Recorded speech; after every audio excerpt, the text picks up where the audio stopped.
Hello. Hello. हाँ, चालू हो गया पानी हाँ, साहब। बोलिए। आवाज आ रही? आ रही, आ रही, आ रही। जब जब एक बजे एक जब बजे 3 बजे का तीन कहा बजे था का तो था, 20 मिनट हो गए। 20 मिनट हो गए।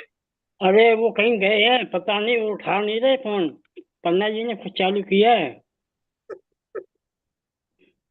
चल। उनने नहीं चालू किया। ओम नमः सिद्धेभ्य। ओम नमः सिद्धेभ्य। अच्छा, नमः नमः सिद्धेभ्य। मंगलम मंगल भगवान वीरो मंगलम गौतमो गणि गणेश, मंगलम मंगल कुंडम मंगलम सर्वमंगल मांगल्यम सर्व कल्याणकारकम प्रधानम सर्वधर्माणाम जैनम जयतु शासनम पंचाध्याय अभिभवम कर्तुर्ग्रंथराजात्मशात् अर्थालोक निदानम यच्च वचस्तम स्तवे महावीरम। ये पंचाध्यायी नाम का ग्रंथराज। और यहाँ पर अपन द्रव्य गुण गुण पर्याय में पर्याय की विशेष रूप से चर्चा यहाँ पर कर रहे हैं कि वो क्रम और व्यतिरेक क्या है। इस क्रम और व्यतिरेक के संबंध में अपनी यहाँ चर्चा चल रही थी। और पढ़िए कौन सा श्लोक है, पढ़ो।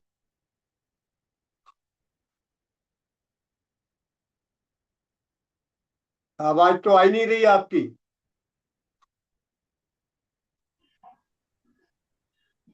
आपकी आवाज नहीं आ रही। मेरी अब मेरी आवाज आ रही है आप तक कि नहीं? आ रही है, आ रही है। इनकी क्यों नहीं आ रही, प्रताप जी की? पढ़ो, पढ़ो श्लोक पढ़ो। कौन सा से पढ़ा? कौन सा श्लोक है?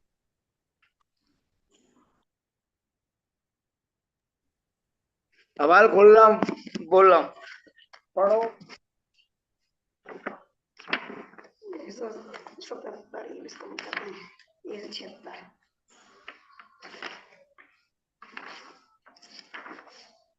अरे 176 है 77। एक 76 का ही घुमाएगा तुम। 177 78 79 80 है, अजीत कह रहे हैं 77 है। ये वादन हो गए थे। हाँ, हो गई। 4 होगा 80 तक है कि 81 है। 81 माह, 181 माह। नन चैवं सत्य सदपि किंचद्वा जायते सदिवि यथा सदपि विनश्यत्य सदिव सदृशा दर्शिना सदृश यथा चादो परिणमन्यथावन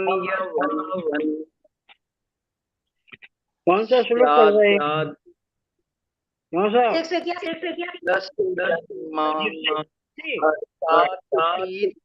सबसे पढ़ना था। 181 177 पढ़ना था, 177। 77 78 79 80 हो गया पढ़ी था। थी एक साथ। एक अच्छा, साथ पढ़े थे चार। चलो ठीक है, पढ़ो। लौट के आ रही है।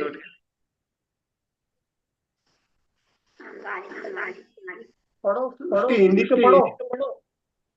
यदि ऐसा है तो समानता या असमान देखने पर सतबत कुछ उत्पन्न, असत भी सत्य का भी विनाश होता।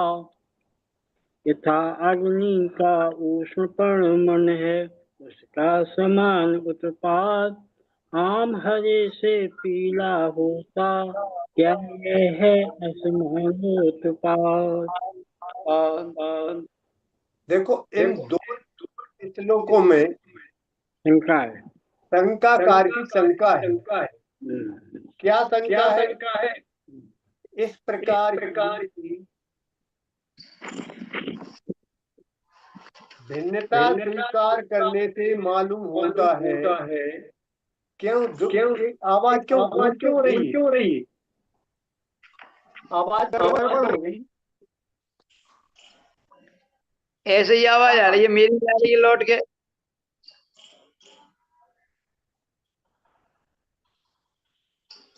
ये कुरावली वाला नहीं है, ये पन्ना पन्ना ने चालू किया है। चलो बोलो।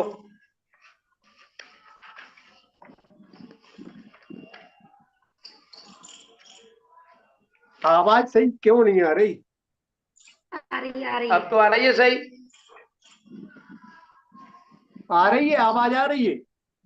आ रही है, आ रही है। हाँ, तो ये देखो यहाँ पर ये दोनों प्रश्न, दोनों श्लोकों में शंका है। क्या है शंका? कि यदि इस प्रकार की भिन्नता स्वीकार करने से ज्ञात होता है कि सत्य की तरह कुछ असत्य भी पैदा होता है।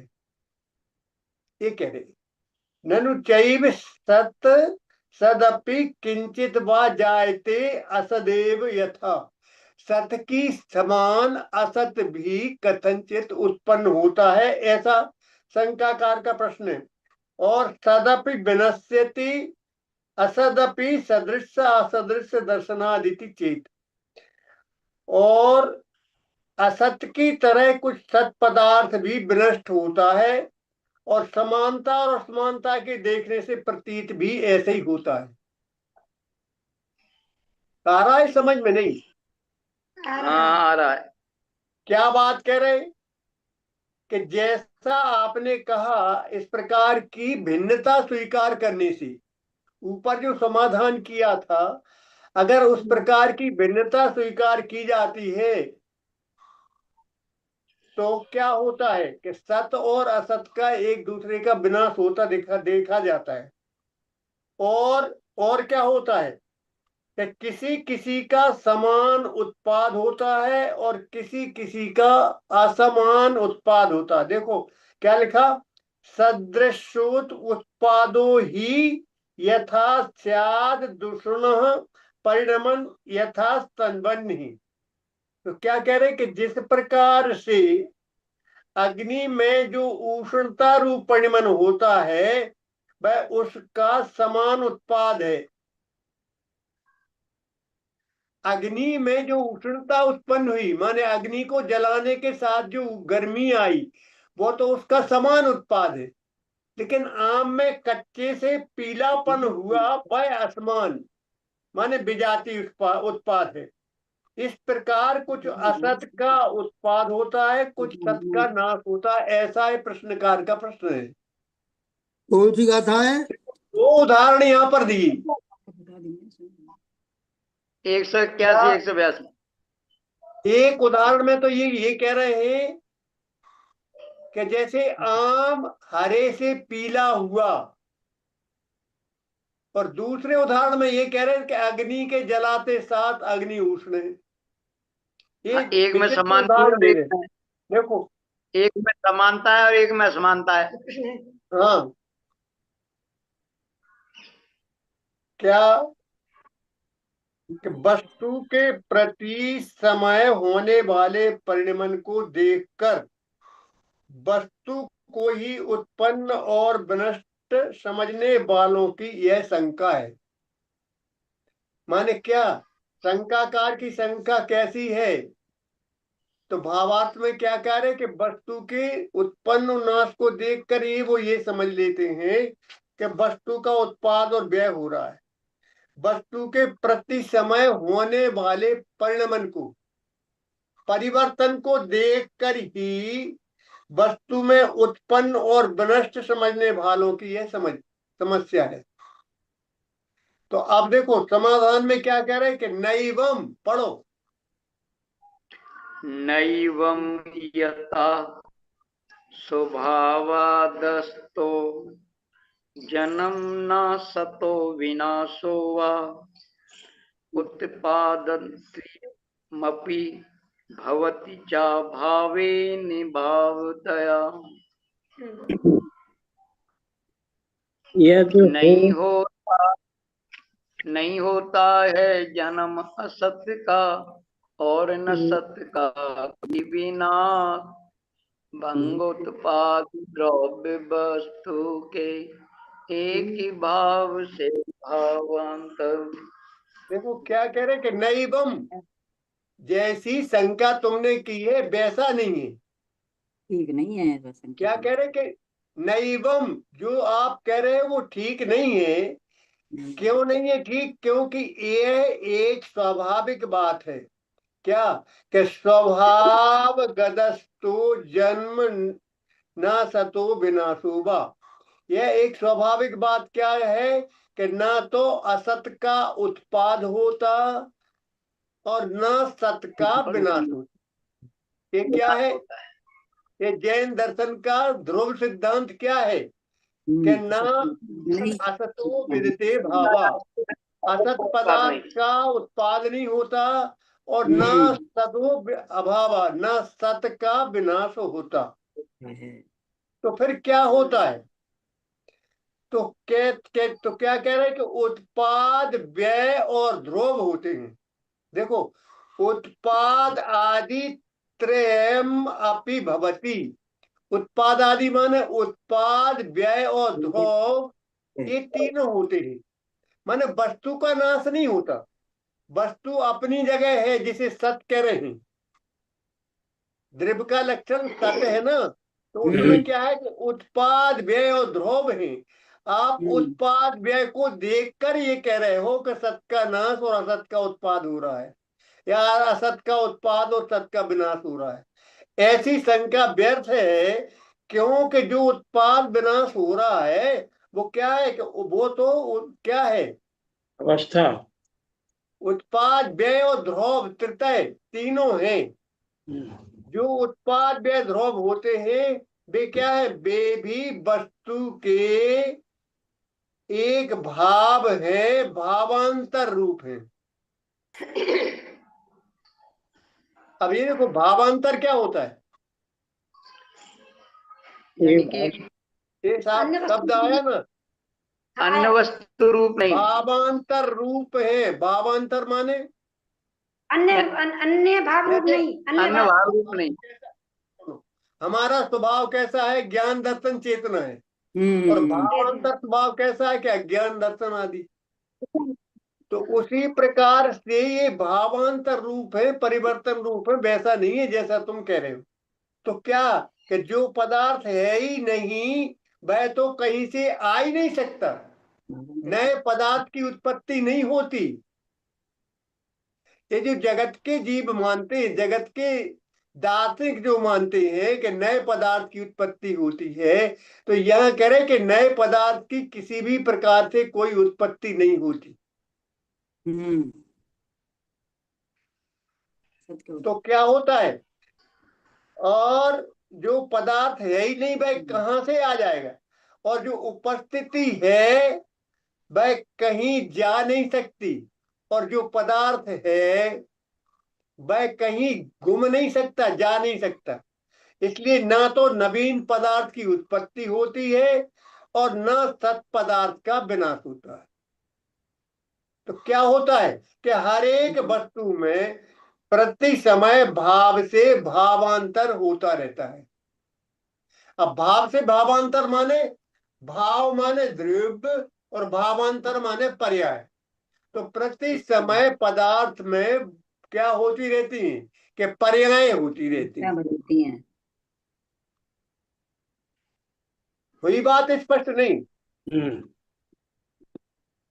अब देखो, नीचे के श्लोक में उसी बात को और खुलासा कह रहे कि तुम जो भाव और भावांतर कह रहे हो वो क्या चीज है।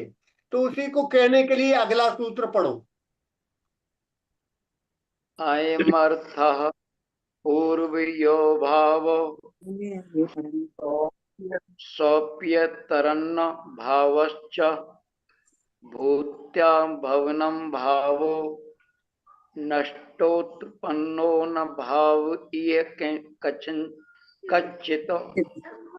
जो पहले था वही भाव कालोत्तर में भी होता है, होकर होना यही भाव है, नष्टोत्पन्न न होती भाव। क्या कह रहे? देखो क्या कह रहे। इसका अर्थ यह है, इसका भाव यह है, क्या भाव है कि पहले जो भाव था वही उत्तर भाव रूप हो जाता है। होकर होने का नाम ही भाव है, माने होकर जो हो उसी का नाम भाव है। सर्वथा नष्ट और उत्पन्न कोई भाव नहीं होता। अब देखो एक एक शब्द देखो, अयम अर्था, इसका यह अर्थ है कि पूर्व यो भावा, पूर्व में जो भाव था सो अपि उत्तर भाव से, वही उत्तर माने पहले वाला भाव ही वर्तमान में भाव है। भूत्वा भवनम भावो, होकर होना, भूत्वा माने होकर इधर देखो सामने देखो, होकर भूत्वा माने वो करके होना। होकर के होना। हाँ होकर अरे ये होकर भूतकालिक कृदंत थे। भू धातु का भूत्वा माने होकर, माने भू माने भूत्वा माने होकर, भूत्वा भवनम जो होकर होता है, भूत्वा भवनम भावो जो होकर होता है, नष्ट न होता है। और क्या नष्टोत्पन्नो न भावा, नष्ट होकर उत्पन्न भाव उत्पन्न नहीं होता। भाव यह कश्चित, यह है भाव जानना। क्या जानना? कि जो होकर होता है। शब्द क्या दिया? भूत्वा भवनम, भूत्वा माने होकर और भवन माने होता है।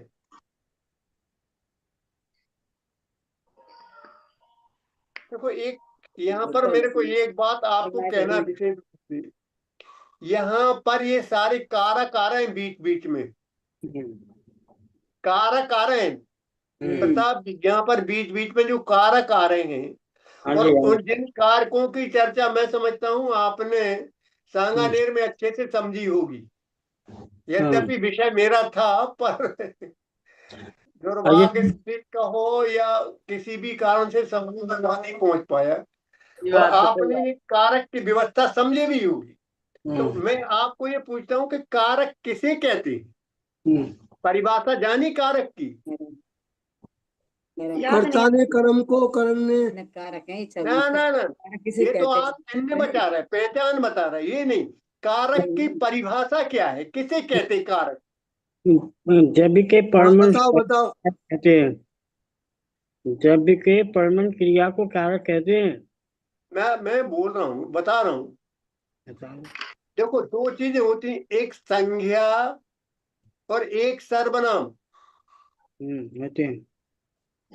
होती ना संज्ञा और सर्वनाम, और संज्ञा और सर्वनाम के ऊपर क्रिया का जो प्रभाव पड़ता है उससे कारक की उत्पत्ति होती है। हम्म, आ रही ना समझ में? अच्छे से लिखा दो। दोबारा बोलना, क्या लिखना है? क्या दो लिखना शब्द है? मैंने बोले, संज्ञा और सर्वनाम। क्रिया तो कार्य तो होता है सर्वनाम कार्य। क्या है? सर्वनाम क्या है? ये सर्वनाम सर्वनाम पंडित हमने संस्कृत पढ़ते थे जब, नाम तो आया था जब, पर वो किसी स्मरण नाम नहीं वस्तु स्थान संज्ञा के स्थान पर आते हैं जो। है। पहले सर्वनाम नाम तो पढ़ा है वो जब पढ़ने के काल में उसी से 8 9 में संबंधित पढ़ा है। संज्ञा के स्थान उसी पर आते विषय हैं से सर्वनाम संबंधित है, कहते हैं। बाहर नहीं जा रहे अपन। सुनो, तो क्या हुआ, सर्वनाम किसे कहते हैं? सर्वनाम कहते हैं उसके दूसरे स्थान पर उसी का आना। आप ही हाँ, उसी बताओ। के स्थान पर। मैं बोल रहा हूं, देखो हम बोलो। जैसे जैसे प्रकाश ने सांगानेर में जाकर वहां पर स्वाध्याय किया, ये हो गया क्या?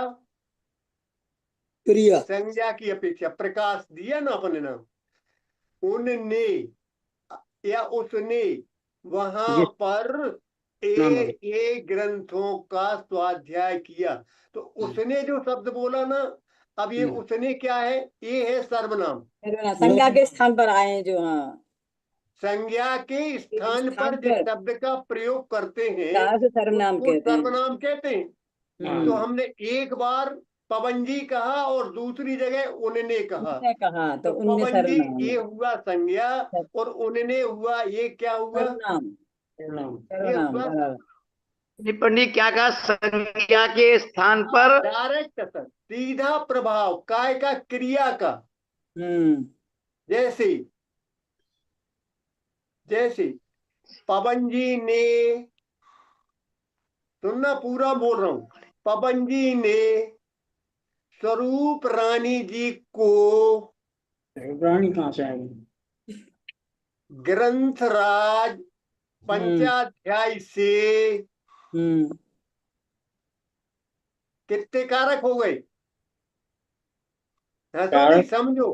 हाँ, हाँ लेख को पवन शब्द कुमार जी, में पवन ने कर्ता कारक, स्वरूप से स्वरूप रानी जी को कर्म कारक, कर्म, और ग्रंथराज पंचाध्याय से कर्ण कारक। हम्म अब क्या समझने के लिए कि ये क्या समझ रहे हैं अपन यहाँ पर अभी? कारक अपन ये यहाँ पर अभी अपन वर्तमान में पर्यायों को समझ रहे हैं। तो हम्म पर्यायों के जानने के लिए हम्म पंचाध्याय के पहले खंड के आश्रय से अपादान से इस पाठ को पाठ में से समझाया तो एक वाक्य में सातों कारक आ गए। आगे कर्ता ने परिभाषा कर्म को कारक कर्ण से, सात होते हैं, छह संप्रदान होते हैं से, क्या? अलिए, क्या कि अपादान से, और तो हाँ, ये तो आगे क्या होते हैं व्याकरण की दृष्टि से छह कारक हुए, हम्म पर सात का वस्तुतः होते कितने हैं? 8 कारक होते हैं। हम्म कौन सात कौन से, कौन कौन से रह गए? ये राज का रह गया, संबोधन संबोधन रह संबोधन गया, कारक संबोधन और संबंध कारक।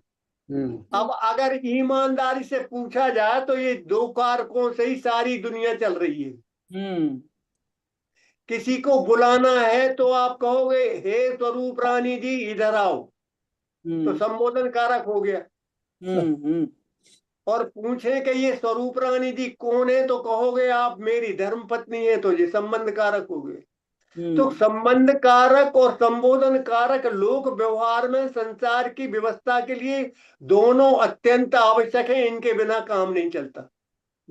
आप बुलाओगे तो संबोधन कारक हो गया, और अपना उनसे रिश्ता बताओगे तो वो संबंध कारक हो गया। इस 2 के सिवा दुनिया में और बताओ क्या चीज? ये घर किसका है? स्वरूप आपसे रानी का। पूछे ये भवन किसका है, सतीश पंडित जी का। तो आपको कहना पड़ेगा कि ये घर मेरा है, संबंध कारक हो गया। अब परिभाषा क्या लिखें कारक की? हुआ संबंध कारक के नहीं हुआ? तो ये परिभाषा 2 क्या कारकों लिखें? के बिना लोक व्यवहार सकता नहीं है। और यहां पर भी अपन ये देख रहे हैं, यही बात चल रही है। अयम अर्था ननु एवं न एवं न एवं आदि आदि आदि, ये जो आ रही है ये सब बातें, ये कारक के अंतर्गत देखते जाओगे तो बात कारक भी समझ में आती जाएगी और ये बात भी समझ में आती जाएगी। ये तो मैंने संक्षेप में आपको इसलिए कहा कि ये बात आपको समझ में आई थी कि नहीं। माने सबसे पहले हमें कारक में पहले किसे ढूंढना है? क्रिया को ढूंढना है, क्रिया को। क्रिया जैसे में ही आप क्रिया को ढूंढेंगे तो क्रिया को ढूंढने के साथ आपको कर्ता दिख जाएगा, कर्म दिख जाएगा, कर्म दिख जाएगा। जैसे जैसे मैंने पुस्तक पढ़ी, तो इसमें क्रिया क्या है? बोलो पवन जी, पढ़े पढ़ी पढ़ी पढ़ने की बोलो पढ़ने की जोर से क्या बोलो। है? पढ़ने की क्रिया पढ़ना है। क्रिया है ना? हाँ जी हाँ जी। अब क्या पढ़ी? पुस्तक पुस्तक पुस्तक पढ़ी, तो पुस्तक हो गया कर्म। और कर्म किसने पढ़ी? मैंने, तो मैं हो गया कर्ता। तो कर्ता कर्म कर्ण तीनों एक साथ हो गए कि नहीं? एक वाक्य बोलने में 3 तो होते ही होते हैं। कर्ता कर्म कर्ण, कर्ता कर्म कर्ण, कर्ता कर्म कर्ण। और क्यों पढ़ी? काय के लिए पढ़ी, तो ये आगे के और कारक होते चले चले जाएंगे। अब देखें, हम ये पंचाध्यायी काय के लिए पढ़ रहे हैं? ये जो पहला अध्याय पहली पुस्तक पहला खंड है, ये हम काय के लिए पढ़ रहे? कि द्रव्य गुण पर्याय जानने के लिए पढ़ रहे। तो जानने के लिए पढ़ रहे माने कौन सा कारक हो गया? संप्रदान कारक हो गया, क्योंकि इनको पढ़ने के लिए पढ़ रहे हैं। और कौन से अध्याय में से पढ़ रहे हैं? कि प्रथम खंड की प्रथम पुस्तक के पहले अध्याय से पढ़ रहे हैं। तो ये पांचवा कौन सा हो गया? अपादान कारक हो गया। तो ऐसे आप देखेंगे तो हर एक वाक्य में आप चारों अनुयोग देख लो, सहो तट कारक देख लो, सारी विभक्तियां देख लो, आपको निकालने की सामर्थ्य होना चाहिए। जैसे आप निकालोगे, अगर किसी को मक्खन बिलो के दही बिलो के मक्खन निकालने की कला याद नहीं है, तो वो दही में से मक्खन नहीं निकाल सकता। निकाल कौन पाएगा? जो जानता है। जिसको दही में से मक्खन निकालने की कला ज्ञात है वही निकाल पाएगा। तो इसी प्रकार से आपको भी इसी प्रकार से अर्थ निकालने में निष्णात बनना है, योग बनना है, चतुर बनना है। इसके लिए आपको क्या करना पड़ेगा? कि संज्ञा सर्वनाम आदि भी जानना पड़ेंगे, विशेषण भी जानना पड़ेंगे, क्रिया विशेषण भी जानना पड़ेंगे, अव्यय भी जानना पड़ेंगे, आदि आदि आदि आदि सारी चीजें जानना पड़ेंगी। ज्यादा नहीं, थोड़ी थोड़ी तो जानने ही जानना पड़ेगी। कितनी? कि जैसे सब्जी में नमक डाला, तो नमक डालने से क्या हुआ? स्वाद बन गया। काय का स्वाद बढ़ा? सब्जी का। नमक का। देखो, नमक का स्वाद, नमक में स्वाद है कि सब्जी में स्वाद है? आप कह जान रहे नहीं हो अरे पाता। नमक नहीं है, नमक तो नहीं सब्जी में नमक की क्या जरूरत? सब्जी तो सब्जी है। लेकिन नमक डालने से जैसे सब्जी स्वादिष्ट हो जाती है, इसी ऐसे ही है। प्रकार से व्याकरण आदि का ज्ञान होने से पूरा भाव अर्थ स्पष्ट होता चला जाता है। टोडरमल जी साहब ने कहा कि भैया ज्यादा नहीं, थोड़ा थोड़ा व्याकरण आदि जरूर पढ़ लो, न्याय आदि पढ़ लो, तो जैसे बड़े बड़े ग्रंथों के अर्थ समझ में आते चले जाते हैं। तो ये बड़ा ही ग्रंथ है। हाँ जी, हाँ जी। पंचाध्यायी छोटा मोटा ग्रंथ नहीं है, बड़ा ही ग्रंथ है। पृष्ठ की अपेक्षा नहीं, पृष्ठों की अपेक्षा नहीं, विषय वर्ण विषय की अपेक्षा ये बड़ा ग्रंथ है। इसको जानने के लिए थोड़ा थोड़ा सा जानना। चलो, कारक तो में क्या कह रहे विभक्ति कैसे थे पंडित साहब? दृष्टांत परिणामी जल प्रवाहो या एव पूर्वस्मिन। क्या 84 में चल रहा था ना? तो देखो 84 में क्या कह रहे? इसका यह भाव है, क्या है भाव था? कि पहले जो भाव था वही उत्तर भाव रूप हो जाता है। माने पहले जो भाव था वही उत्तर भाव रूप हो जाता है। माने सोना जो पहले कर्ण रूप कंडल रूप था, वही सोना अब नथ रूप हो गया। मानो क्या बदला? पर्याय बदली, भाव बदला, पर्याय बदली। तो देखो क्या करे, पहले जो भाव था वही उत्तर भाव रूप हो जाता है। कौन? वो ही सोना। होकर होने का नाम ही भाव है, और होकर नहीं होए तो वो फिर भाव नहीं। जगत में ऐसा कोई पदार्थ यानी भाव नहीं है कि जो होकर ना हो। पंडित साहब एक बात बताओ। जो है ये होकर है कि सुन बिना रही है हुए? ये? आप सुन नहीं होकर रही है ना? पंडित जी को? पंडित जी सुन नहीं रही हम क्या बोल रहे हैं? आपको सुन नहीं रही है? हम क्या बोल रहे हैं? क्या ओम प्रकाश जी कुछ कह रहे हैं, मैंने भी कुछ कहा पहले। हाँ, नहीं सुना।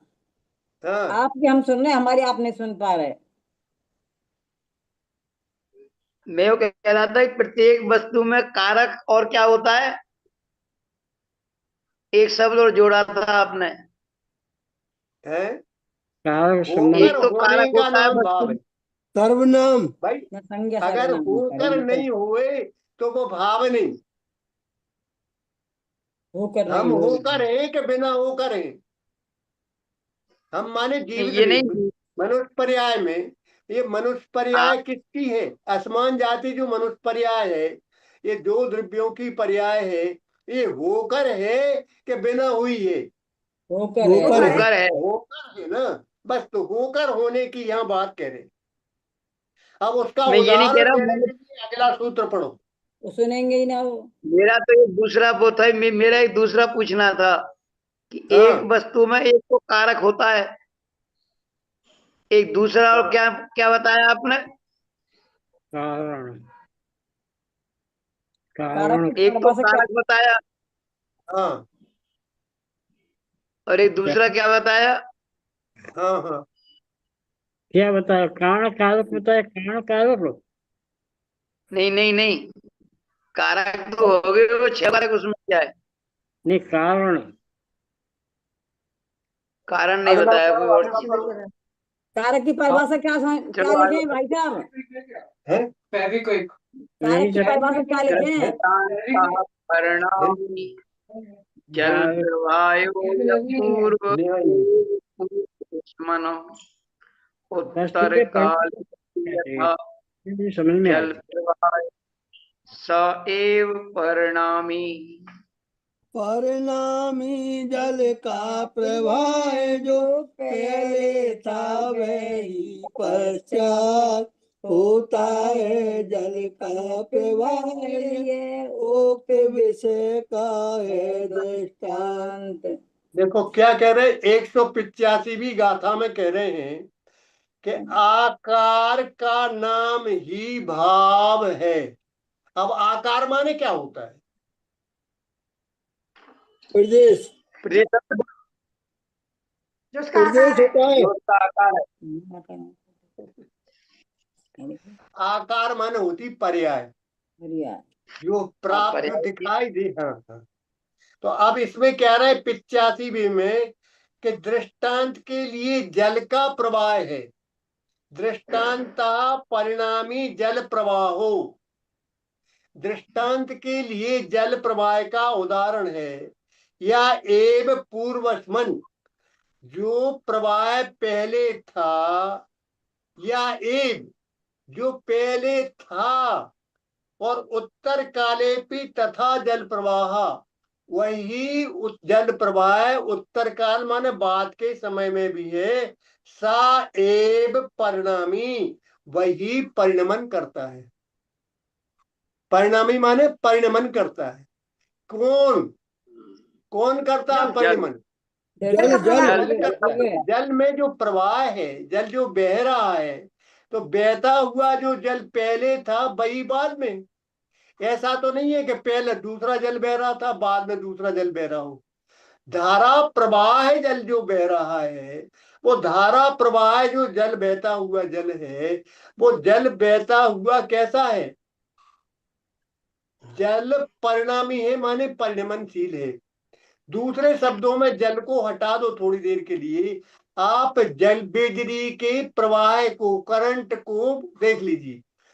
जो प्रवाह पहले समय में था वही प्रवाह दूसरे समय में है, लेकिन पहले समय में जितनी यूनिट था दूसरे समय में दूसरे यूनिट है, तीसरे यूनिट है। तो इस प्रकार से बढ़ता चला जा रहा है, तो वो पर्याय परिणमित हो रही है। इसलिए कह रहे हैं कि प्रवाह जो है ना, धारा जो है, करंट जो है ना, वो परिणमन कर रहा है।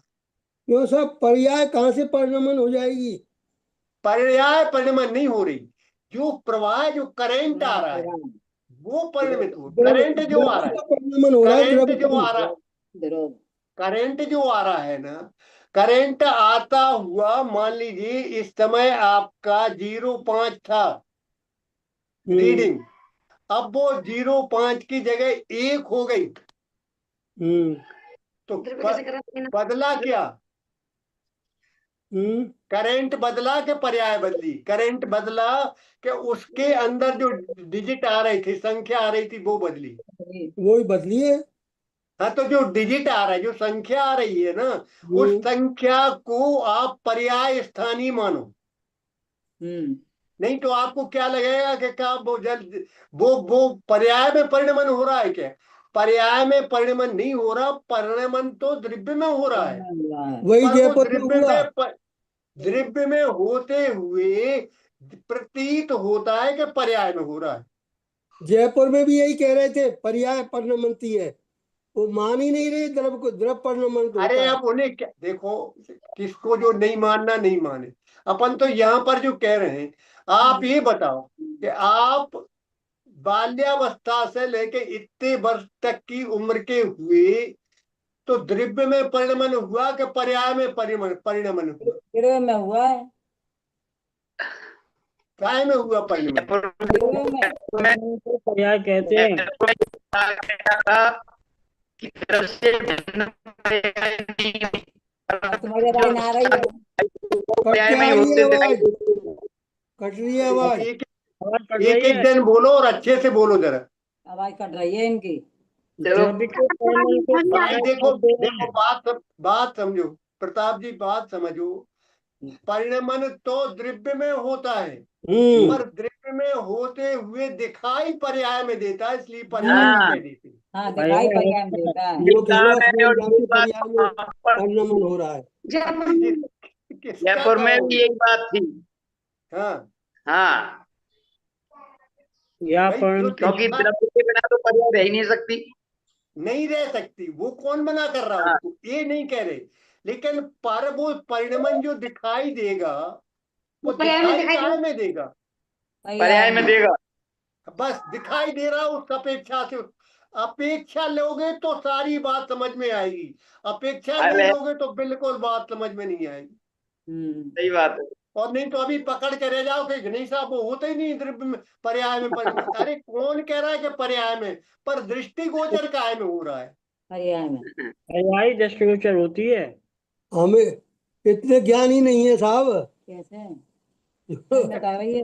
हमें तो सही तो जो समझ। बात है वही समझाओ। अब अरे समझ ये सकते तो हैं, जिनवाणी दिखाई काय के देता है लिए पर्याय है, में। ज्ञान चलो कराने के लिए तो वो है। मान लेंगे, अपेक्षा लगा लेंगे। समझ गए समझ गए। दिखाई पर्याय में दे रहे ना। बस हमें एक, मैं बार बार कहता हूं कि हमें हारेल की लकड़ियां नहीं पकड़ना, नहीं तो वो अच्छा, हारेल ऐसी आई, ऐसे पकड़ के आई लकड़िया, ऐसे पकड़ के आई पैरों में, ऐसा रखा, पानी पिया और उड़ गई और छोड़ दी, और पेड़े पे ही बैठी रहती। ऐसे हमें हारेल की लकड़ियां नहीं पकड़ना, हमें तो सियादबादी बनना है, कथनचित। बस, कथनचित। हाँ, चलो आगे का एक और ले लो, बाकी समय हो रहा है।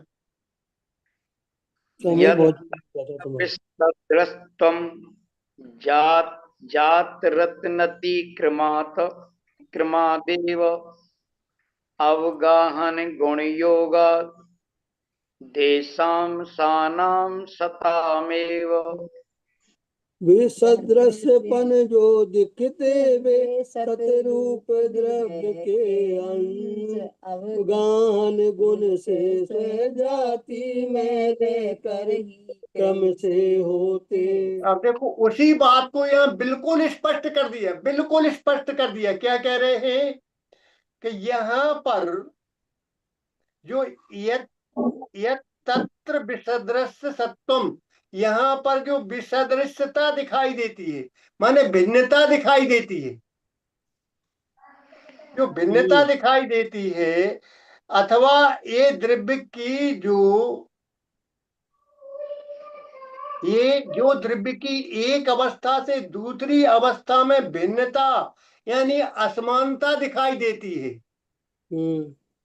वह अपने स्वरूप को नहीं छोड़कर क्रम से होने वाले देशांशों के अवगाहन गुण के निमित्त से दिखाई देती है। ये सारी बात स्पष्ट हो गई। क्या कह दी? देखो आप ध्यान से सुनो, एक एक शब्द तो बात समझ में आएगी।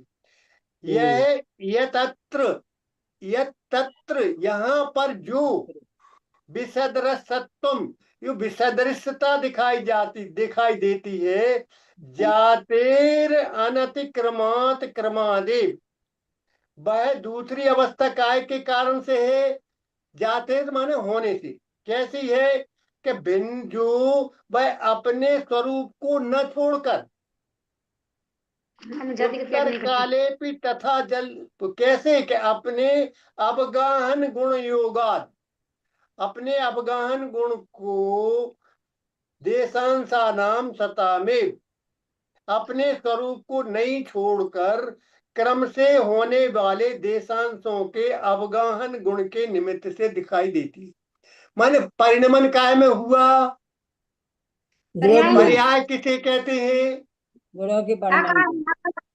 गुणों गुणे गुणेशु विकारा पर्याय, गुणों हाँ, गुणों के के परिणमन को पर्याय पर्याय कहते हैं। कहते हैं। ये बात पक्की और सच्ची है। उसी सच्ची। बात को यहाँ पर कह रहे हैं। क्या कह रहे हैं? कि वह अपने स्वरूप को न छोड़कर, और कैसी कि क्रम से होने वाले देशांशों के अवगाहन गुण के निमित्त से होती है। काय की कि उसके अंदर जो गुण है उन गुणों के अंशों के निमित्त से दिखाई देती है, दिखती है। माने एक कौन बात सी? कौन सा भी गुण। जैसे रसगुण है, रसगुण, रसाल में यहाँ पर बार बार रसाल का नाम आता है, आम का आम नाम का। आता है। हाँ। तो यहाँ पर रसाल यानी नाम, रसाल यानी आम नाम का जो द्रव्य है, उस आम नाम के द्रव्य में जो खट्टापन है वो काय का विकार है? आम का। रसगुण का, रसगुण का। आम का रसगुण नहीं। का। रसगुण का। रसगुल्ला। रसगुण के कारण से खट्टा और मीठा होता है। लगता है। तो हाँ। वो अच्छा। गुणांश है, गुण नहीं है। हम्म। वो जो है ना गुणांश है। देखो क्या कह रहे, देशांशों के अवगाहन गुण के निमित्त से दिखाई देती है। काय के कारण से दिखी? रस गुण के अंश के कारण से दिखी। इसलिए सिद्ध ये बात हो गई कि अभी आप जो ये कह रहे थे, आपको लग रहा था कि द्रव्य की द्रव्य में पर्याय को परिणमन की बात कह रहे हो, द्रव्य में होता परिणमन, उसकी बात ये कह रहे कि नहीं भैया, पर्याय में भी नहीं होता, द्रव्य में भी नहीं होता, तो काय में होता? कि गुण में होता है।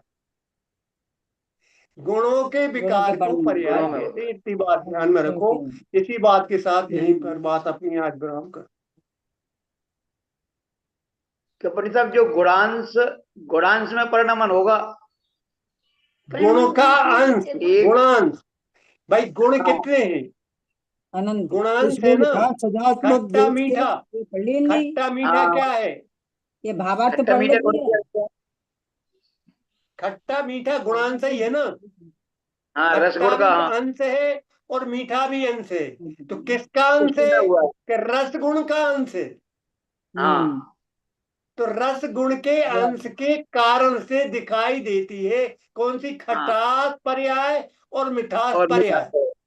मीठा। ये पर्याय दिखाई देती है। ठीक है। रसगुण वही का। आप नहीं अच्छा, कहना कि द्रव्य परिणमन पंडित काय साहब, में होता है। पंडित साहब 2-3 दिनों से एक प्रश्न था, वो रह ही जाता है। मैं बाद में पूछूंगा, बाद में पूछूंगा, आज तुम बता ही दो हाँ, कि जो क्रमवर्ती पर्याय और अनित और व्यतिरेक, उत्पाद व और कथनचित ध्रुव, अरे ये तो ये बहुत सारी हो गई। ये समय हो गया, अब धवल जी जुड़ रहे जो होंगे। ये जो पर्याय बताई, इनसे हाँ, अपना प्रयोजन क्या सिद्ध होता है? क्या कल बता सारा देना भले। प्रयोजन, देखो सारा प्रयोजन जिनवाणी का पूरा कथन हमारे लिए है, हमारा उससे सिद्ध होता है। जैसे हमारा हम, उद्देश्य तो सिद्ध होता है, पर ये हाँ जो 5 प्रकार की जो ये बताई हैं, हाँ, ये जो बिल अलग लगाओ अलग जो अपने, भूमिका बताई है, तो ये या तो द्रव्य के नजदीक जाने के लिए हमें उपयोग में लेनी है। अपने स्वभाव के सन्मुख जाने के लिए उपयोग में लेना। बस। हाँ, ये बात। बस जितना संक्षेप में समझ लो कि अपने स्वभाव में जो पहुंचा दे, बस वो ही आगम की बात है। नहीं, और वो ये बात तो 5 ठीक। प्रकार जो तुमने बताए, वे सब अपने नजदीक पहुंचाने के साधन है। बस हाँ, ठीक ठीक अम्मा। ठीक है। ठीक साहब, ठीक है। चलो ठीक, चलो ठीक। यो सब क्या मुस्लिम लोग हैं। ओम नमः सिद्धेभ्य। पूछेंगे कारक परिभाषा हम क्या बोलेंगे? वो तो द्वार्थ को जान रहे। कारक की परिभाषा क्या बोलेंगे भाई साहब, हम पूछेंगे दोबारा तो समझ तो क्या? गए कारक की, लेकिन परिभाषा तो द्वार्थ को जानते हैं। कई कई कई मतलब कारक की कारक की परिभाषा परिभाषा पंडित जी। न क्रिया हाँ। विशिष्ट पंडे को नहीं कारक सुनेंगे। कहते हैं। क्रिया विशिष्ट द्रव्य को कारक कहते हैं। क्रिया विशेष द्रव्य को अरे कारक कहते हैं। क्रिया का कर्ता और सर्वनाम से जो संबंध दिखाई देता है उसको कारक कहते हैं। हाँ चलो क्रिया का कर क्रिया का किससे? सर्वनाम। कर्ता और सर्वनाम, माने संज्ञा और सर्वनाम से। सर्वनाम में और संज्ञा में तो अंतर जानते हो कि नहीं? जाने हाँ, जानते जानते हैं। हैं, बस तो उसी के स्थान संज्ञा पर और आते हैं। सर्वनाम का क्रिया से, जैसे अभी मैंने जो समझाया था, जैसे पवन जी ने, वो तो तो ये समझ हो गए गए पवन जी, हो गए परिभाषा। संज्ञा, अरे क्योंकि वो तो नाम है। पकड़ समझ वो गए, बता लेकिन दिया परिभाषा बोल उन्होंने ये कहा तो ये हो गए सर्वनाम। वो तो समझ में आ गया, वो तो समझ में आ गया, लेकिन तो परिभाषा ही बोल सी रही इट पूछ रही गोज, थी उसका। अंग्रेजी में कहें तो ही सी इट गोज, ये क्या है? प्रोनाउन और स्वरूप रानी और पवन जी, ये है संज्ञा। ठीक, क्रिया का कर्ता चलो। काल का सर्वनाम कर्ता है। बोलो तो द्वार्थ को सर्वनाम लिखो, सर्वनाम। कर्ता को जो जानते प्रत्यक्ष और प्रमाण से, द्रगे कोई मोक्ष हो इसलिए स्वाध्याय करना चाहिए, चाहिए। चर्चा करनी चाहिए। जवानी की जान सूजन लोकाल सुवाणी मस्तक नमो सदा दे।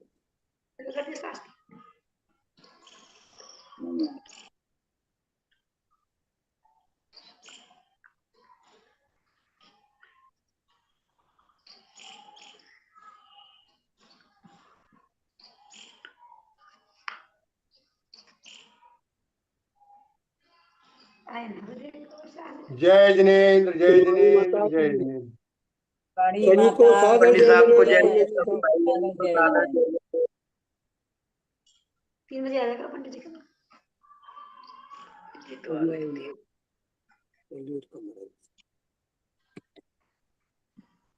अविनाश कारक अविनाश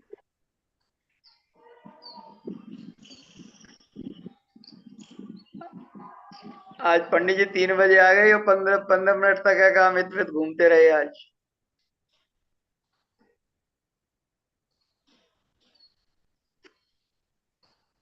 ये वो इसको कैसे करते हैं? बंदी कर दो जाए, चलो चल चल देखन दो, चल चल बंद कर दी। देखन दो करो, बंद करो करो।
प्रेम हो द्रव्य मोरो बता।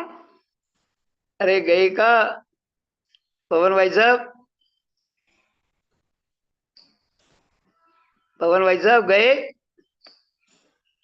गए मोटे कोई बात नहीं, देख लो। प्रताप जी गए।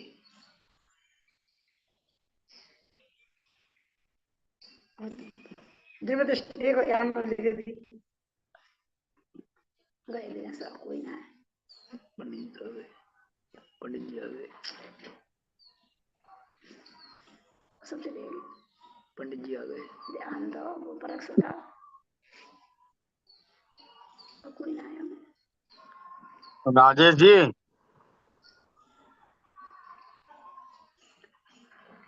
आज पंडित आज राजेश जी नहीं आए, पन्ना जी से करा हुआ है। जी किसने शुरू किया था? पन्ना जी ने किया था।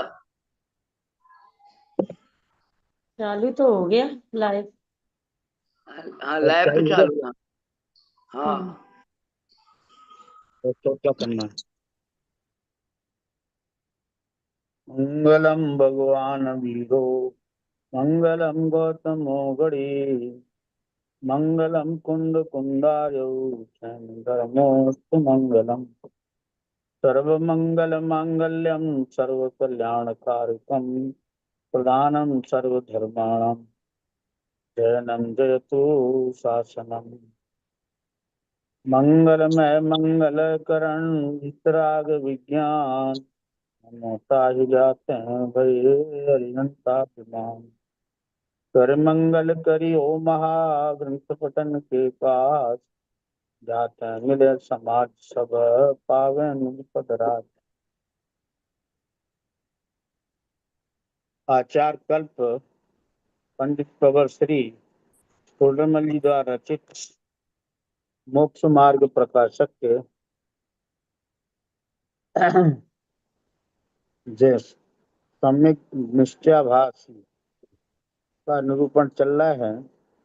उसके अंतर्गत प्रश्न नंबर 205 फिर वह कहता है, कामादिक या क्षुधादिक मिटाने की अशुभ रूप प्रवृत्ति तो हुए बिना रहती नहीं है, और शुभ प्रवृत्ति इच्छा करके करनी पड़ती है।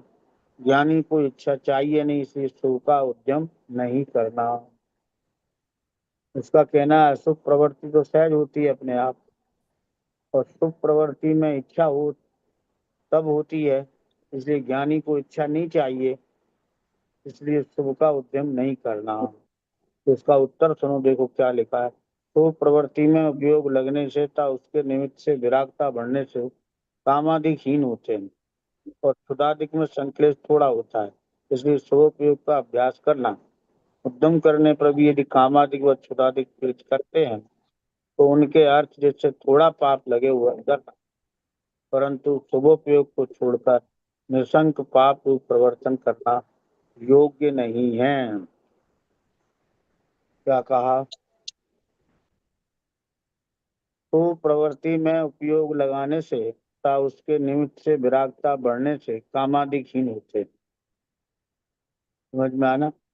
विराग तो प्रवृत्ति में उपयोग लगाते हैं तो संसार से विरक्त होने का भाव आता है, और विरक्त होने से कामादिक हीन होते हैं, और क्षुधादिक में भी संक्लेश थोड़ा होता है,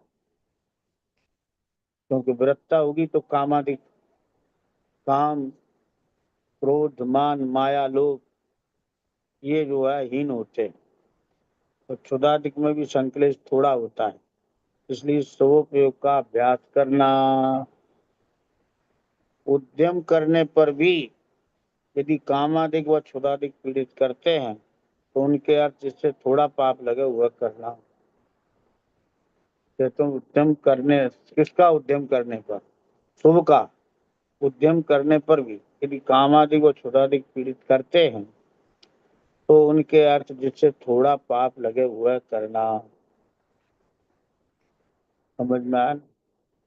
परंतु शुभोपयोग को छोड़कर निशंक पाप रूप में प्रवर्तन करना तो योग्य नहीं है। शुभोपयोग छोड़कर, शुभोपयोग छोड़ेगा तो अशुभोपयोग होगा ही।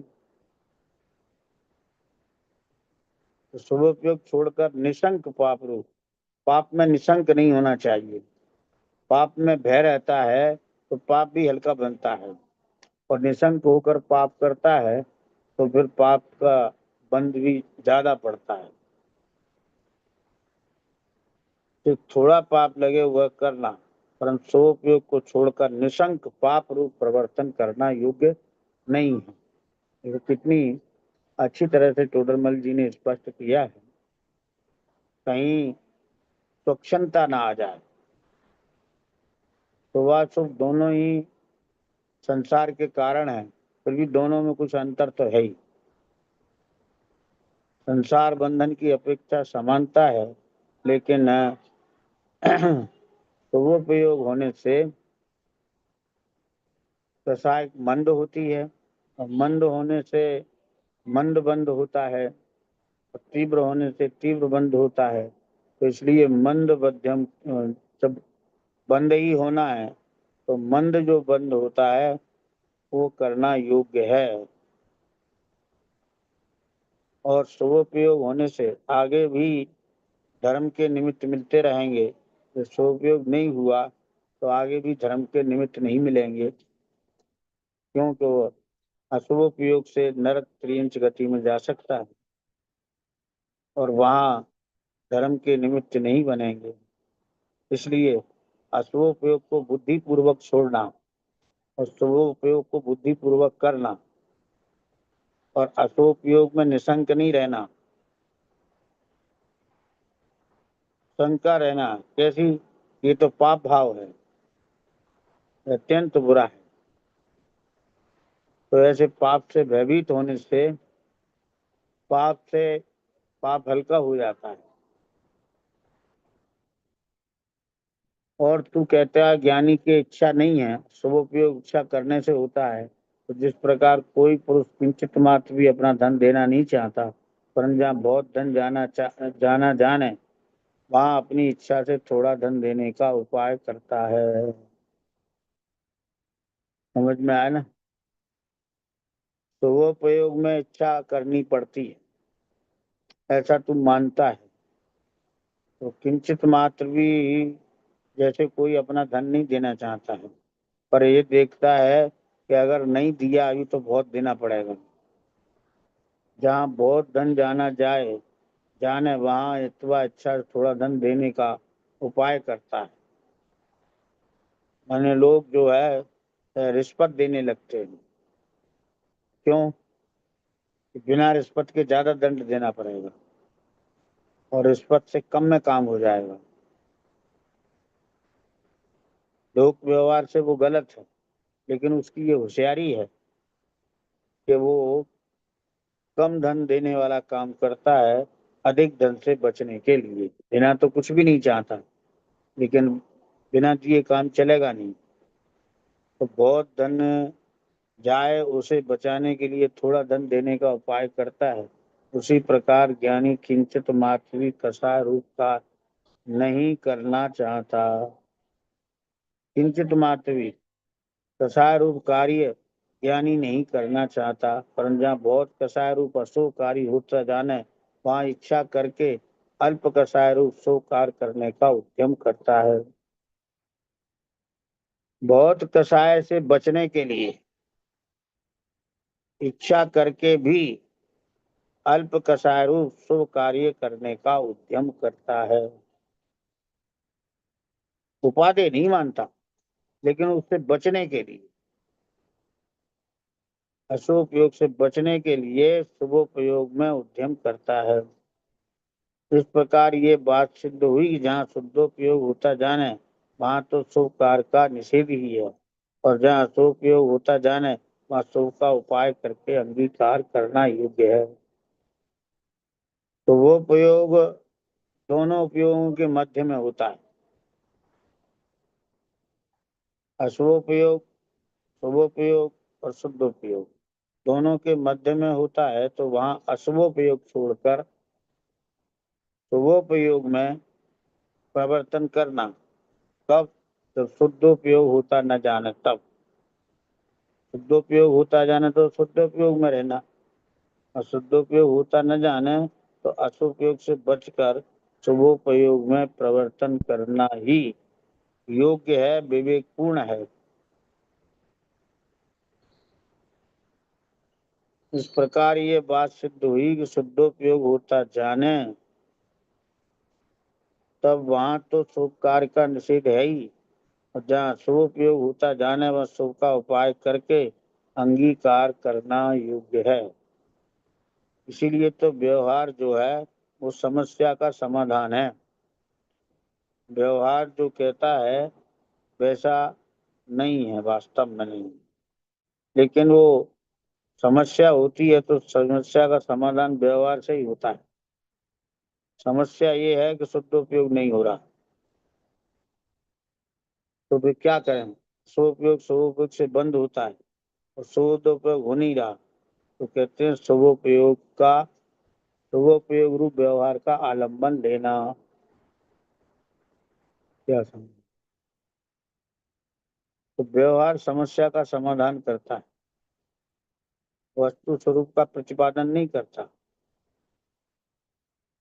हमारी समस्या है कि शुद्ध उपयोग नहीं हो रहा, तो व्यवहार कहता है कि शुभ उपयोग में प्रवृत्त करो। इस प्रकार अनेक व्यवहार कार्यों का उत्थापन करके जो स्वच्छंदपने को स्थापित करता है उसका निषेध करना। क्या सार निकला इसका? अनेक व्यवहार धर्मों का उत्थापन करके जो स्वच्छंदपने को स्थापित करता है उसका निषेध करना। केवल निश्चयाभासी अवलंबी जीव की प्रवृत्ति कहते हैं। अब उसी के केवल निश्चयावलंबी जीव की प्रवृत्ति बताते हैं। अब इसमें निश्चयावलंबी कौन है? इसमें एक शब्द डाला है, केवल निश्चयावलंबी। पहले निश्चयाभासी का वर्णन करते हैं और थोड़ा बहुत उसमें व्यवहाराभास भी हो जाता है, जिसको उसका वर्णन करते हैं। अब केवल निश्चयाभास का अवलंबन करता है उसका वर्णन करते हैं। अब उसी केवल निश्चयावलंबी जीव की प्रवृत्ति बतलाते हैं। क्या है? अन्य कुछ भी नहीं चाहिए ऐसा जानकर कभी एकांत में बैठकर ध्यान मुद्रा धारण करके मैं सर्व कमोपाधि रहते सिद्ध समान आत्मा हूँ इत्यादि विचार से संतुष्ट होता है। परंतु ये विशेष किस प्रकार संभव है ऐसा विचार नहीं। समझ में आना?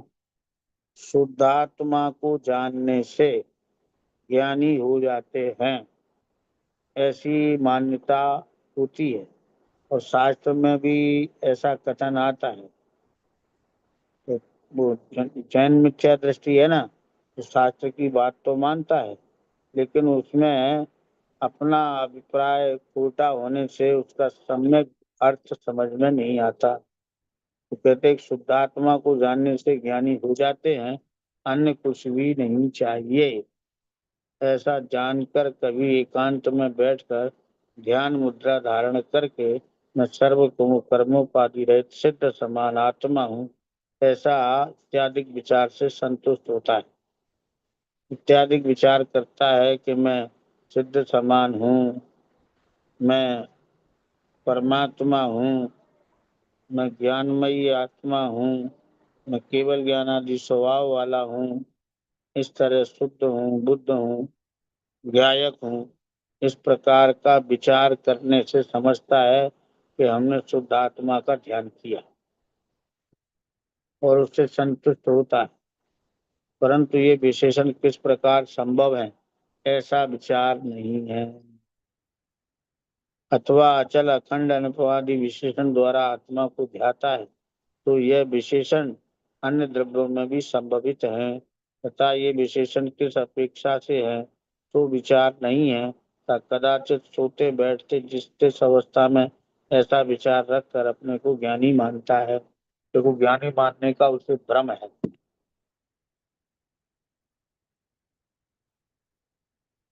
क्योंकि वो समझता है आत्मा सिद्ध समान है, मैं सिद्ध समान आत्मा मानता हूँ। आत्मा का केवल ज्ञान स्वभाव मैं केवल ज्ञान स्वभाव मानता हूँ।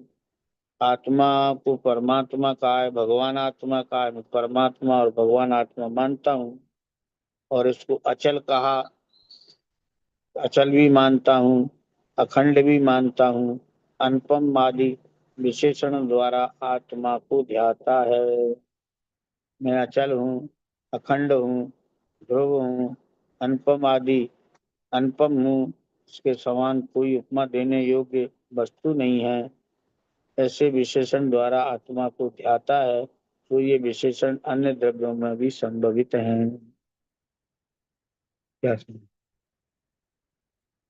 कैसे संभवित हैं?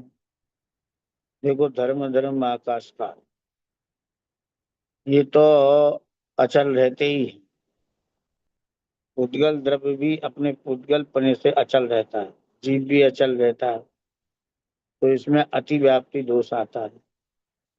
अचल अखंड, ये भी अखंड, सभी द्रव्य अखंड है। इतना बड़ा लोक है जिसमें लोक अलोक का भेद किया है, पर वो आकाश द्रव्य तो अखंड ही है, उसमें कोई खंड नहीं हुआ है। उसके कुछ क्षेत्र में 3 लोक हैं।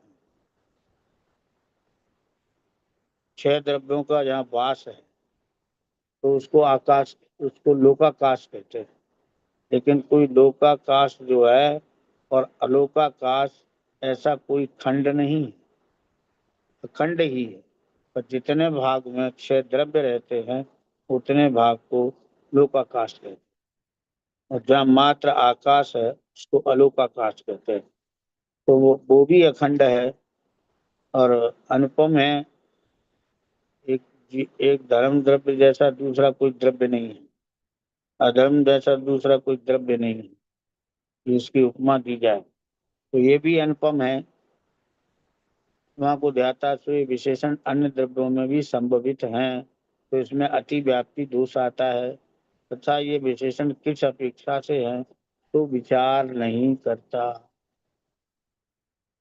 कदाचित सोते बैठते जिस अवस्था में ऐसा विचार रखकर अपने को ज्ञानी मानता है, सोते बैठते चलते फिरते इस प्रकार का विचार करता है तो समझता है कि मुझे सम्यक दर्शन हो गया, मैं ज्ञानी हूँ। तथा ज्ञानी के आश्रम बंध नहीं है। और देखो, ये स्वच्छंदता हुई इससे कि ज्ञानी में आश्रम बंध नहीं है, मैं ज्ञानी हूँ, पहले ये भ्रम हुआ। और फिर ज्ञानी के आश्रम बंध नहीं है ऐसा समयसार कहता है, तो ऐसा आगम में कहा, इसलिए कदाचित विषय कथा रूप होता है, वहां बंद होने का भय नहीं है। समझ में आया ना? उसे हे बुद्धि इसमें नहीं है। हे बुद्धि होना चाहिए ना बंध में, तो हे बुद्धि नहीं है, इसलिए कदाचित विषय कसाय रूप होता है, वह बंद होने का भय नहीं है। बंद होना स्वच्छंदता नहीं है, बंद होने का भय नहीं होना ये स्वच्छंदता है। समझ में आया ना? अशुभोपयोग होना ये स्वच्छंदता नहीं है, लेकिन अशुभोपयोग में निशंक वर्तना ये स्वच्छता, ये स्वच्छंदता है। निशंक वर्तन, शुभोपयोग में उद्यम नहीं करता, ये स्वच्छंदता है।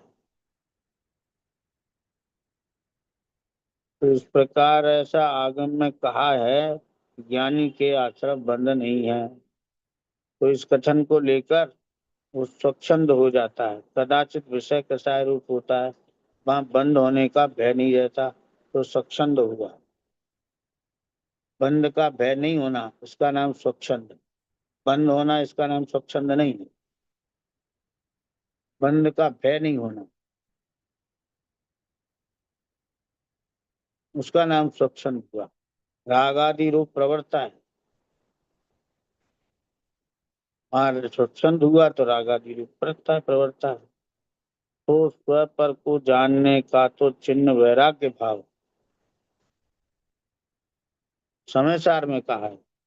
सम्यक दृष्टेर भवति नियतम ज्ञान वैराग्य शक्ति।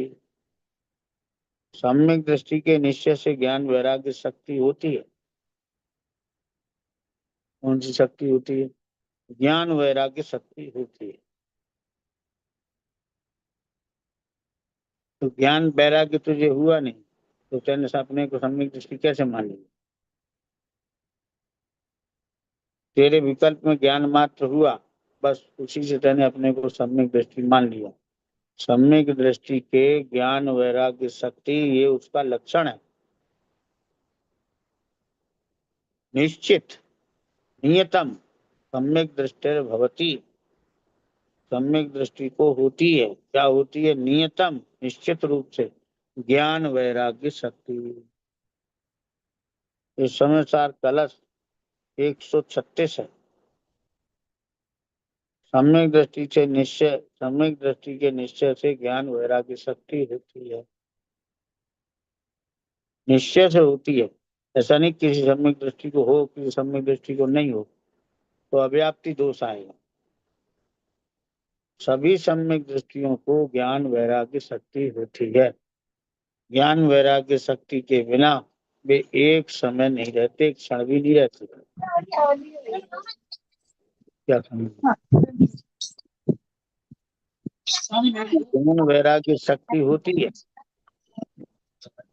आगे गलत 135 आता है, जिसमें आचार्य भगवंत कहते हैं सम्यक दृष्टि स्वयं मैं स्वयं यमे हम जात बंधो नमेश्या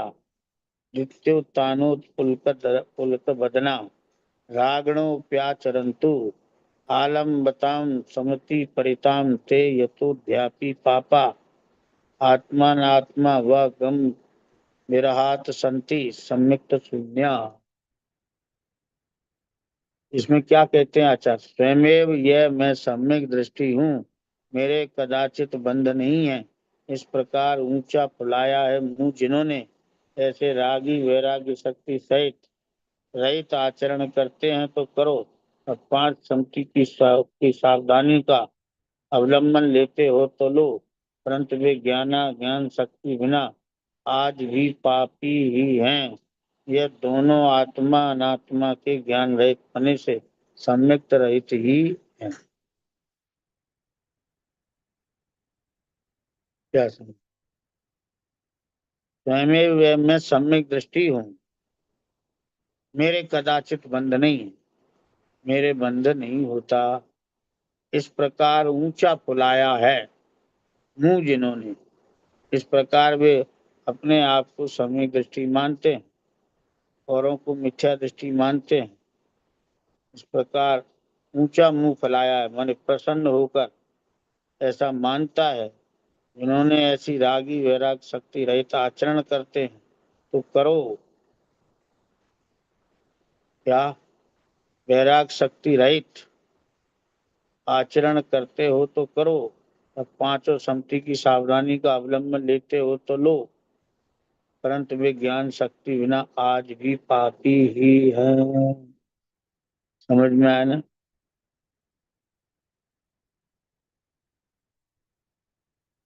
रागी हैं और वैराग्य शक्ति रहित आचरण करते हैं तो करो, उसका फल तुम्हें मिलेगा। तब 5 संति की सावधानी का अवलंबन लेते हैं तो लो, परंतु वे ज्ञान शक्ति बिना आज भी पापी ही हैं, आज भी पापी है। ये दोनों आत्मा अनात्मा के ज्ञान रहित होने से सम्यक्त रहित ही हैं। आत्मा और अनात्मा का ज्ञान नहीं होने से सम्यक्त रहित ही हैं। फिर पूछते हैं पर को पर जाना तो पर द्रव्यों में रागात करने का क्या प्रयोजन है? वहाँ वह कहता है मुंह के उदय से रागादिक होते हैं, पूर्व काल में भरतादिक ज्ञानी हुए, उनके भी विषय कसाय रूपकार हुआ सुनते। क्या है? पर को पर जाना तो पर द्रव्यों में रागात करने का क्या प्रयोजन रहा? जब तेने पर को पर जाना है तो फिर उसमें रागादि क्यों करता है? रागादि करने का फिर क्या प्रयोजन रहा तेरा? और वहां देखो क्या कहता है, मुंह के उदय से रागादि होते, अपने पुरुषार्थ की कमजोरी नहीं मानता, मोह के उदय से रागादिक होते हैं। ये सांख्य मत की मान्यता हो गई। पूर्व काल में भरतादिक ज्ञानी हुए ऐसा उदाहरण देता है, उनके भी विषय कसाय रूप कार्य हुआ सुनते हैं, तो हमारे हो रहा है तो क्या, हमसे तो ज्यादा उनकी ओर होता था। उत्तर, भोगों की नकल करके तो ज्ञानी बनना चाहता है, नहीं हो सकता। ज्ञानी के भी मोह के उदय से रागादिक होते, ये सत्य है, परंतु बुद्धि पूर्वक रागादिक नहीं होते। उसका निषेध वर्णन आगे करेंगे। टोटल जी क्या कह रहे हैं? ज्ञानी के मोह के उदय से रागादिक होते हैं, मोह का उदय उसके रागादि में निमित्त है, जो सत्य है, परंतु बुद्धि पूर्वक रागादिक नहीं होते। रागादि करने का अभिप्राय नहीं होता। उसका विशेष वर्णन आगे करेंगे। पता नहीं मुख्य प्रकाशक कितना बड़ा लिखा जाता, क्योंकि ऐसा कई जगह लिखा है। इसका वर्णन आगे करेंगे, इसका वर्णन आगे करेंगे। जिसके रागादिक होने का कुछ विषाद नहीं है, उसके नाश का उपाय भी नहीं है, उसके रागादिक बुरे हैं। क्या समझिए? रागादिक होने का जिसे कोई खेद नहीं, निर्भीक होकर राग आदि में निशंक प्रवृत्ति करता है, उसके नाश का उपाय भी नहीं है। जब वो मुंह के उदय से राग आदि होते हैं ऐसा मान लेता है तो कहते हैं कि उसके नाश का उपाय भी नहीं होता, उसको राग आदि बुरे हैं ऐसा श्रद्धान भी नहीं संभवित होता। 4 प्रकार का श्रद्धान, स्व और पर का भिन्न भिन्न श्रद्धान, और हे भाव में हे बुद्धि, राग में हे बुद्धि, और वितराग भाव में, ज्ञान स्वभाव में उपादेय बुद्धि। तो हे उपादेय का ज्ञान भी अति आवश्यक है। हे को नहीं समझता तो हे बुद्धि नहीं होती। पर राग को, जीव का राग भाव है, उसको वो पर मान लेता है, पर हे नहीं मानता कि ये पर भाव है, पर द्रव्य है, ऐसा मान लेता है, लेकिन हे नहीं मानता। ऐसा प्रत्यक्ष देखा जाता है। जिसको परद्रव्य मानते हैं कहते हैं इसमें हे बुद्धि नहीं है। जो होना था, जो क्रमबद्ध पर्याय में होना था सो हो गया, जो होना सो आगे हो जाएगा, तो उसकी उसमें हे बुद्धि नहीं है। इसी का नाम स्वच्छंदता है। राग की प्रवृत्ति होना स्वच्छंदता नहीं है, राग में हे बुद्धि नहीं होना ये स्वच्छंदता है।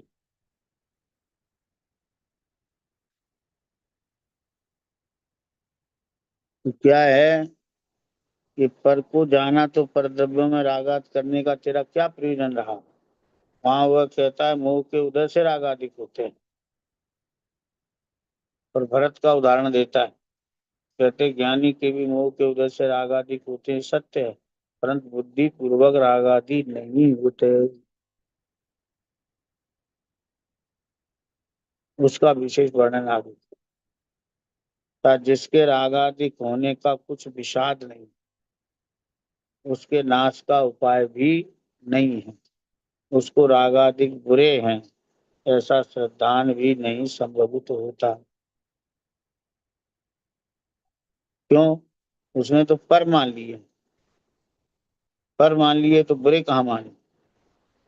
और थे वे अपने और उनको पर मान लिया, तो उल्टा श्रद्धान हुआ कि नहीं हुआ? रागादिक जीव में जो होते हैं वे अपने ही हैं, तो उनको हे मानना था, तो हे तो माना नहीं, उनको पर मान लिया। तब तो श्रद्धान कैसा हुआ? उल्टा। शास्त्र में समय सार में जिन रागादि को पर कहा है वे पर के ही हैं, क्रम से जीव के मान के और उनको परद्रव्य मानता है। क्या समझ? लेकिन समय सार जी में जो रागादि पर के कहे हैं, परद्रव्य कहे हैं, परद्रव्य के भाव कहे हैं, वे राग आदि पर के ही हैं। तो आचार की बात तो मानता नहीं, पर जो अपने राग आदि है उनको पर मान लेता है। तो विपरीत श्रद्धान हो गया कि नहीं हो गया?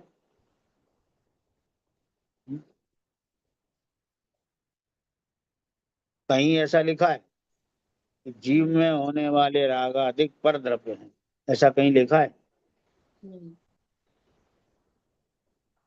पर्याय को भिन्न मानने वाले केवल ज्ञान को ही पर द्रव्य कह देते।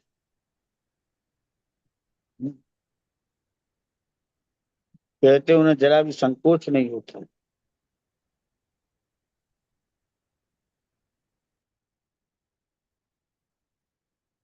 जिसके राग अधिक होने में कुछ विषाद नहीं, खेद नहीं, उसके नाश का उपाय भी नहीं होगा, क्योंकि उसने राग आदि को बुरा नहीं माना। बुरा नहीं माना तो उसके उपाय क्यों करेगा उसे? ऐसा श्रद्धान भी नहीं संभवित होता, और ऐसे श्रद्धान बिना सम्यक दृष्टि कैसे हो?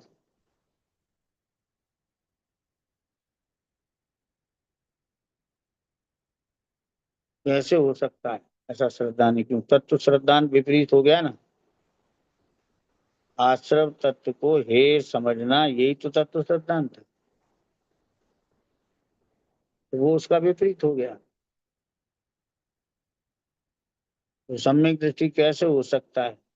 जीव जीवादि तत्वों का उत्सदान करने का प्रयोजन तो इतना ही श्रद्धान है। जीव आदि तत्वों को श्रद्धान करने का प्रयोजन तो इतना ही श्रद्धान है, इतना ही प्रयोजन है। जीव अजीव को भिन्न जाने, आश्रम बंध को बुरे जाने, और संवर निद्रा मोक्ष को भले जाने।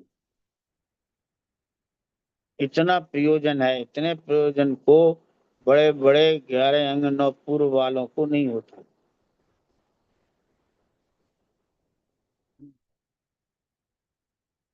इतना प्रयोजन प्रयोजन इतना है, और इतना प्रयोजन सम्यक त्रियंच को समझ में आ जाए तो सम्यक दृष्टि हो जाता है। इतने प्रयोजन से 4 बातें उसकी समझ में आ जाए। 2 प्रकार का भेद ज्ञान, अपर भेद ज्ञान और हे उपाधि का भेद, इतना समझने से काम हो जाए। लेकिन पर समझने से नहीं होगा। ये बहुत बड़ी भ्रामक प्रचार हो रहा है। जीव के राग को परद्रव्य कह रहे हैं। पूरे समय सार में कहीं नहीं किया जीव के राग को परद्रव्य। भरतादिक सम्यक दृष्टियों के विषय कषाय की प्रवृत्ति जैसी होती है, वह भी विशेष रूप से आगे कहूंगा। टोडरमल जी यहाँ फिर कहते हैं कि भरतादिक सम्यक दृष्टि है, उनकी विषय कषायों की प्रवृत्ति कैसी होती है, वह भी विशेष रूप से आगे कहूंगा। तो उनके उदाहरण से स्वच्छंद होगा तो तुझे तीव्र आश्रय बंद होगा, तो सावधान हो जा। अगर उनके उदाहरण से स्वच्छंद होना है तो तुझे जीव आश्रय बंद होगा, तीव्र आश्रय बंद होगा। उनके दृष्टांत को देखकर अगर तू स्वच्छंद होता है तो तुझे तीव्र आश्रय बंद होगा। तू समझ रहा मेरे आश्रय बंद नहीं है। टोडरमल जी कहते हैं तेरा तीव्र आश्रय बंद होगा।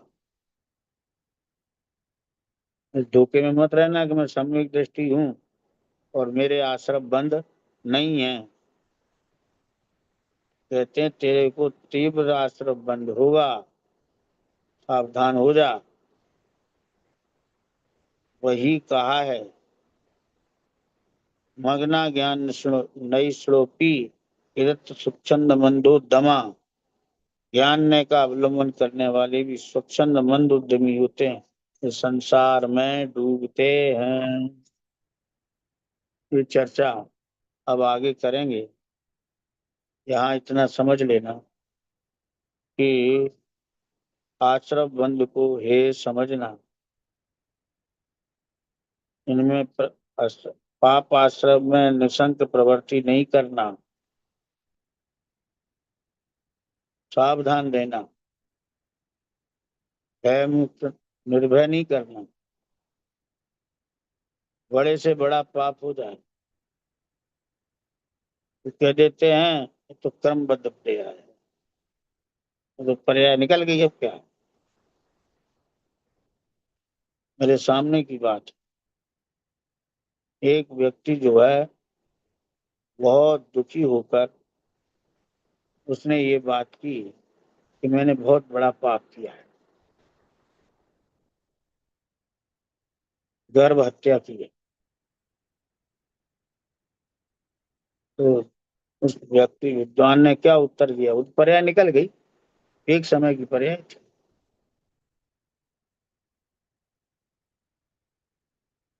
तो क्या हुआ, वो तो भयभीत था, उसको निर्भय और कर दिया,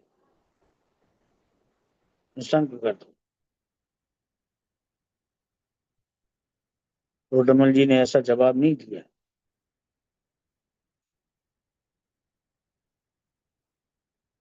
कि वो क्रमवर्ती पर्याय है, उस समय होनी थी, हो गई, गई हो तो अब क्या। अरे पर्याय तो गई, लेकिन उस पर्याय से बंद तो हो गया,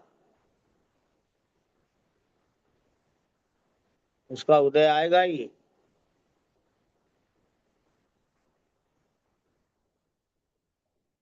तो क्या है कि ऐसे व्यक्ति को प्रायश्चित देना चाहिए, प्रायश्चित उसे लेना चाहिए। फिर प्रायश्चित विधान का काम क्या रहा,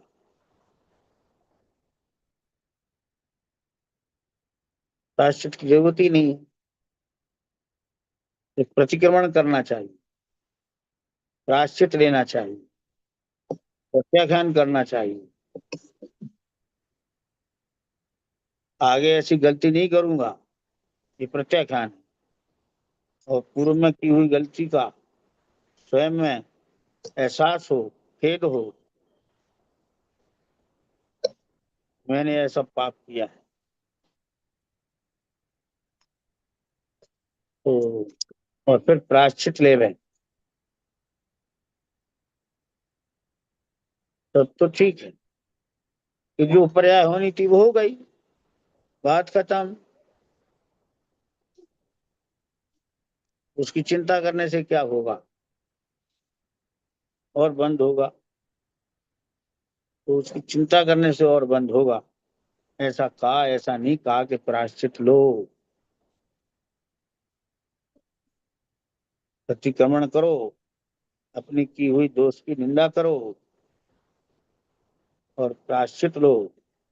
जो जो जो गुरु ज्ञानी है, गुरु है, उसके पास जाओ और अपना दोष कहो और उसके द्वारा दिए गए उससे प्रायश्चित मांगो और उसके द्वारा दिए गए प्रायश्चित को पालन करो और आगे के लिए इस प्रकार का त्याग कर दो, प्रत्याख्यान। व्यवहार काय के लिए, क्या के लिए, ऐसा नहीं है। पर्याय होनी चीज हो गई, क्या है? तो फिर नरक आयु बन गई सो बन गई, जाओ। ये तुझे नरक से डर लगता है तो फिर पाप से भी डर लगना चाहिए। हमारी छोटी छोटी पोतियां वे कहती हैं कि मुझे नरक नहीं जाना। मैंने क्या क्या पाप होता है, पाप से बचने का क्या उपाय है, पूछती, समझाते हम।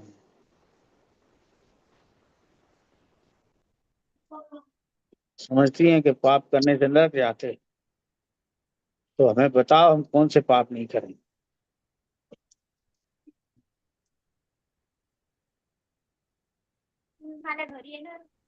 इसलिए टोडरमल जी ने जो निरूपण किया है वो बहुत मार्मिक निरूपण है, समझने योग्य है, स्वच्छंदता मिटाने के लिए है, करने के लिए नहीं। इस प्रकार स्वच्छंदता मिटाने से और वस्तु स्वरूप समझने के लिए मिथ्यात्व मिटता है इससे। और संयुक्त के मार्ग में आगे बढ़ता है। सभी का मिथ्यात्व मटे और सम्यक मार्ग में प्रवृत्ति हो, इस भावना के साथ मैं विराम लेता हूँ।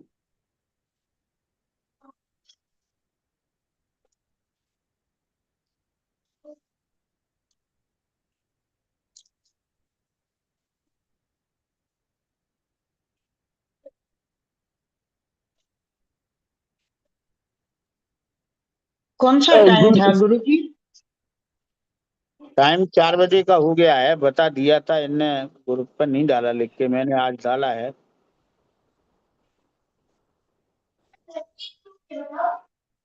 वही गड़बड़ हो गई, 4 बजे का ख्याल ही नहीं रहा। राजेश अंकल ने बोला था 3 दिन नहीं पहले। नहीं बोला था जी, बिल्कुल बोला था, बिल्कुल हम याद भूल गए। हाँ, ग्रुप में हमारी डाला ना, गलती वो है, ध्यान। पहले हमारी दिन गलती है, हमारी गलती है ये। हाँ, गलती मेरी गलती। मेरी नहीं जी, आप भी और मैं भी, हमारी गलती है, हमने टाइम से आना चाहिए था। गुरु जी आज सुबह में आया था ना वो पंडित बनारस जी का श्लोक में वो कर्म और राग, वो राग आपने बोला था ना कि वो पर द्रव्य है, तो वो कौन सा राग था? मोह कर्म का उदय। अच्छा, मोह कर्म का उदय वो पर द्रव्य है ना? हाँ, जीव में हाँ होने जी वाला गुरु। राग द्वेष पर द्रव्य नहीं है, हाँ बराबर जी गुरु। वो तो अपना ही है।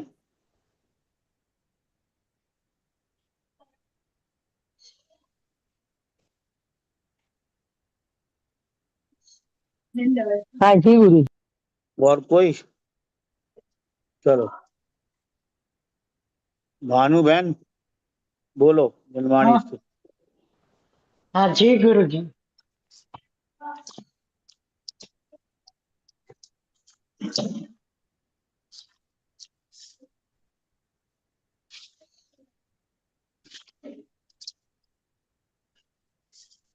शिव सुखदानी है जिनवाणी, शिव सुखदानी है जिनवाणी, है जिनवाणी, है जिनवाणी। स्वयं स्वयं को भूल गए हो, मोह महात्म छाय रहो रे। दूर करन सूरज जानी, शिव सुखदानी है जिनवाणी। पर भावों से भिन्न स्वातम, ज्ञान मूर्ति शाश्वत परमात्म। द्रव्य दृष्टि से दर्शानी, शिव सुखदानी है जिनवाणी। जिनवाणी अभ्यास करे जो, सम्यक तत्व प्रतीति डरे है। पावे निश्चय शिव रजधानी, शिव सुखदानी है जिनवाणी। चादवाद शैली अति प्यारी, वस्तु स्वरूप दिखावन हारी। अनेकांतमय गुण खानी, शिव सुखदानी है जिनवाणी। शीश नमावे श्रद्धा लावे, जिनवाणी नित पढ़े पढ़ावे।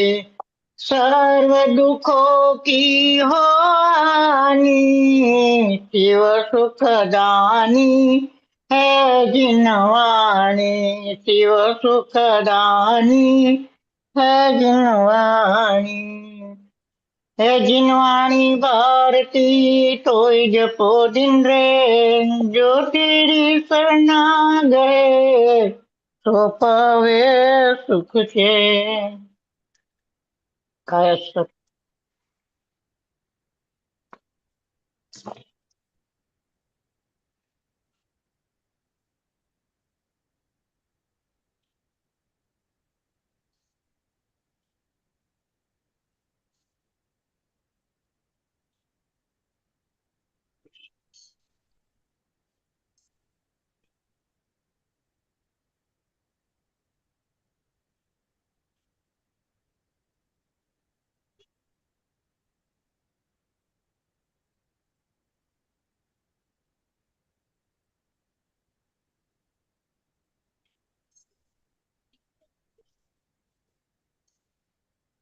बोलिए श्री जिनवाणी मात की जय।